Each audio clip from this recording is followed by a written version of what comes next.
तो अब anti ageing treatments पे आ जाते हैं। अगर कोई एंटी एजिंग ट्रीटमेंट कराना चाहता है तो क्या-क्या ऑप्शंस हैं, कितने ऑप्शंस हैं और कैसे डिसाइड किया जाए कि कौन-सी ट्रीटमेंट बेहतर है? देखिए, मैं मेरे हिसाब से सबसे बेस्ट जो एंटी एजिंग ट्रीटमेंट है वो हमारी लाइफ़स्टाइल है, ओके? और स्किन केयर है। अगर आप ये नहीं कर पाते हैं तो कोई भी एंटी एजिंग ट्रीटमेंट आपके लिए इफ़ेक्टिव नहीं होने वाला, ओके? कोई सोचता है कि मैं इस तरह कोई लेज़र ले लूँ, जिसकी वजह से मैं 50 साल की तो हूँ लेकिन मैं 25 साल की बन जाऊँ, तो ऐसा कोई ट्रीटमेंट नहीं है, ओके? तो एंटी एजिंग ट्रीटमेंट लेने से पहले हमें सबसे पहले अपनी तैयारी करनी पड़ेगी।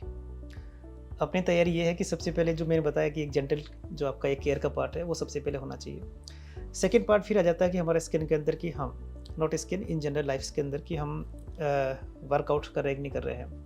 अगर आप एक अच्छा एक्सरसाइज कर रहे हैं ना, तो ये मान के चलिए सबसे बेस्ट एंटी एजिंग वही है।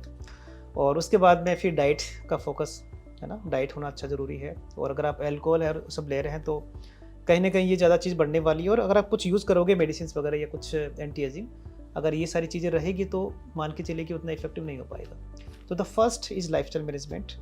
सेकंड फिर हम कंसर्न के हिसाब से आ सकते हैं। जैसे एग्जांपल अपर लेयर के कुछ एंटी एजिंग ट्रीटमेंट्स वगैरह होते हैं, जैसे कि स्किन के अंदर एक तो हमने जैसे डिस्कस किया कुछ सीरम्स वगैरह, vitamin C, vitamin A serum वगैरह हो गया, या कुछ कॉम्बिनेशन सीरम्स वगैरह हो गए, ठीक है। और उसके बाद बात करें तो स्किन में कुछ पीलिंग ट्रीटमेंट्स वगैरह होते हैं जो कि अपर लेयर में काफ़ी इफेक्टिव माने जाते हैं। जैसे कि अगर हल्का से फाइन लाइन बन गए हैं, पिगमेंटेशन है, स्किन का डलनेस है, ये सारी चीज़ें मान के चलेगी पीलिंग ट्रीटमेंट से एक तरह का होलिस्टिकली काफ़ी चीज़ें ठीक हो जाती है।